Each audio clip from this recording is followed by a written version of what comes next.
केरल की कहानी। केरल भारत का एक राज्य है जो दक्षिणी भारत में स्थित है। यह एक अत्यंत सुंदर प्राकृतिक सौंदर्य से भरपूर और आध्यात्मिकता का केंद्र है। केरल के लोग अपनी प्राकृतिक सौंदर्य, सामूहिक सहयोग और सद्भावना के लिए प्रसिद्ध हैं। यहाँ की कहानी उनके जीवन और संस्कृति के बारे में है। एक छोटे से गांव में रहने वाला राहुल एक आम लड़का था। उसके परिवार में एक छोटी दुकान थी जहां उसे अपने पिताजी की मदद करनी पड़ती थी। राहुल के पास दोस्त नहीं थे और उसे अकेलापन महसूस होता था। उसे कभी कभी अपने दोस्तों की कहानियां सुनकर अच्छा लगता था। एक दिन एक संगठन ने गांव में एक बाल मेला आयोजित किया। राहुल ने भी उसमें भाग लिया।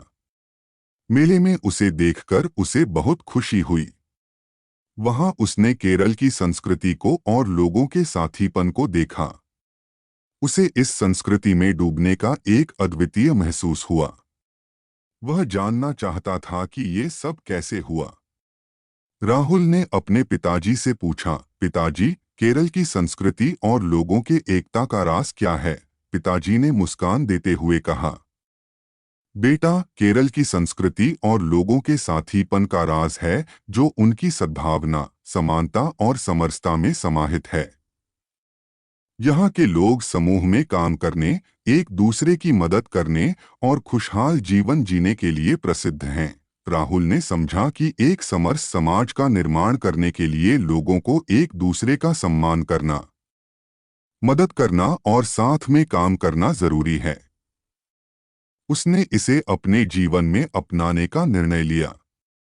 राहुल ने अपने आसपास के लोगों के साथ मिलकर उनकी मदद करना शुरू कर दी। वह बाल मेले में अगले साल एक संगठन के साथ जुड़ने के लिए अपने पिताजी से बात करना चाहता था। राहुल की इस प्रयासों और उसके दोस्तों की सहायता से गांव में एक अच्छा सामूहिक संगठन बना। यह गांव के लिए न केवल एक संघर्षशील समाज का निर्माण किया, बल्कि एक ऐसी संस्कृति का प्रतीक भी बना जहां सभी लोग एक दूसरे के साथ समरस रह सकें। राहुल की यह कहानी हमें दिखा रही है कि जब लोग एकता के साथ मिलते हैं तो वे अपार शक्ति को उजागर कर सकते हैं और हर बाधा को पार कर सकते हैं। इस प्रकार राहुल केरल की कहानी ने हमें सिखाया है कि सामरिक और आध्यात्मिकता का एक साथ मिलने से कैसे एक समृद्ध समाज बनता है। यह उसकी संस्कृति और लोगों की साथीपन की गहरी प्रतिष्ठा को दर्शाती है। केरल की यह खूबसूरत कहानी हमें यह भी बताती है कि हमें साथीपन, सद्भावना और समरसता को अपने जीवन में शामिल करना चाहिए ताकि हम समृद्धि और सुख की ओर बढ़ सकें।